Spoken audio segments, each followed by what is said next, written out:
And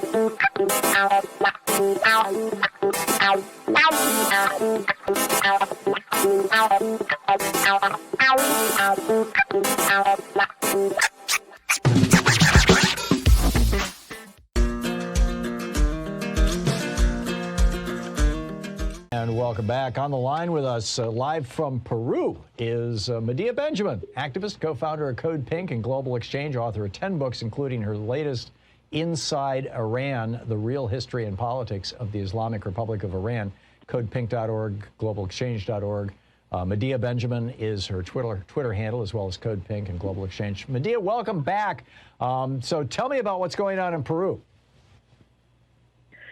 Well, it's an exciting place to be right now, and very nerve-wracking because the presidential elections happened yesterday.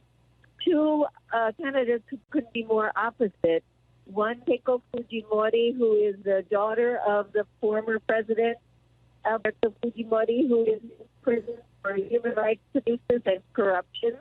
She herself facing charges of corruption that could land her 30 years in prison if she doesn't become president. This is like Ivanka Trump running for president, right? Yeah, right, exactly. And she was the first lady when her father was the president. Mm-hmm. And then on the other side is the very humble teacher, rural teacher, farmer.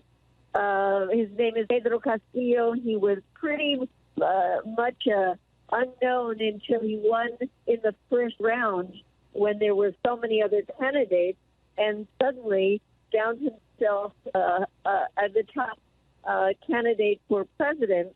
He is some call him the anti-candidate. He has no Facebook, no Twitter, no real organized party. He was invited to be part of another party, and that's what he ran on. And yet he had an echo within a population that has been so hard hit by COVID, where it's very rich in resources, but so many people who haven't shared in that wealth. And he struck a chord with this simple slogan that says, "No more poor people in a rich country." And so now we're hanging on. He is ahead by a thread, a tiny, like 20,000 votes. It's really a cliffhanger. Votes from the outside the country haven't been all counted yet, and the votes from the rural area where he has his support, as opposed to Keiko Fujimori, who has her support in the cities. There are still rural votes to be counted. So that's where we stand now. It's a campaign between the wealthy elite, middle class, and people have been scared to death by slanderous right-wing media saying that Pedro Castillo is a communist and a terrorist, and people who are desperate for change. Wow, it's kind of a reversal of the United States. In the United States, the rural areas are the harder right wing, and the urban areas are the more progressive. It's fascinating. Absolute reversal, and even among the students in the city, they tend to be more conservative.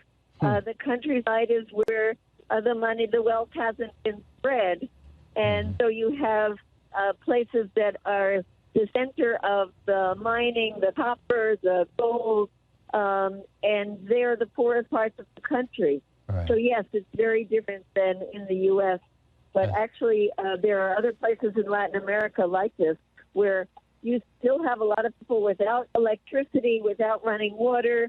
The school that Pedro Castillo taught at for 26 years, they had to build it themselves because the state didn't even build a school for them. Wow.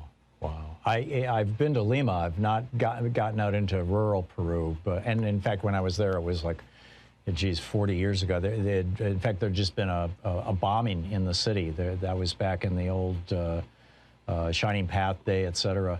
What's going on also in South America? You've got elections in Ecuador, and a coup in Colombia. Tell me about these things.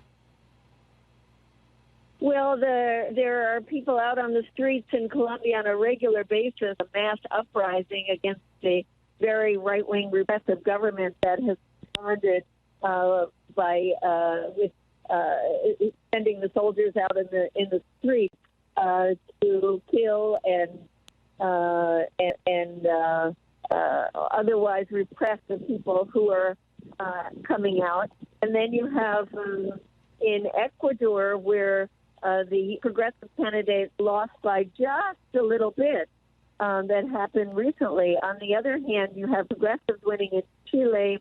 Lula out in Brazil, probably going to be the next candidate and the next president there, turning the continent much more to the left. And you have a progressive in Argentina.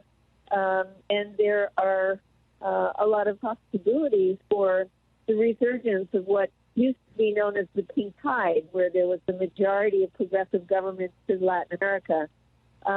So there's a lot of excitement and a lot is resting on just a small number of votes here in Peru that will make a huge difference to this country and to the whole region. And the other thing is, what is the role of the U.S.? Well, we haven't heard any overt things about the Biden administration's involvement. Certainly, there are U.S. companies that are fearful and could do economic sabotage if Pedro Castillo wins. But we want to make sure that the U.S. government does not get involved in the internal affairs of this country and that the vote be respected and the right wing not be allowed to carry out any kind of last-minute fraud to take over Fujimori in power. Yeah. Would it be, we're talking with Medea Benjamin live from Peru. Medea, would it be reasonable to suggest that the main thing that seems to be driving politics across South and Central America right now is economics, is the accumulation of wealth by a relatively small number of people and widespread poverty? Yes, and then put on top of that this pandemic that has laid bare this economic model that says if you have money, you can get a bed in a hospital and save your life. If you have money, you can fly to Miami and get vaccinated. And if you don't have money, you're left to die. And here in Peru, it has the tragic distinction of being the number one country in the world in terms of per capita deaths from COVID. Wow. So, yes, it's economic, and it's shown so clearly that if you don't invest in healthcare and you allow healthcare to be privatized, you don't invest in education, and it's privatized, that you're going to have masses of people who are angry, who are desperate, and who are demanding significant change. And that's what we see in Peru when a relatively unknown, totally underfunded campaign against the scion of what's called Fujimorismo, well-funded, he is winning. Right. Remarkable stuff. Well, Medea, I look forward to an update from you when this is all settled. Thanks so much for dropping by today. Okay, thanks for having me on. Oh, Bye-bye. my pleasure. Always. You are always welcome here. Thank you.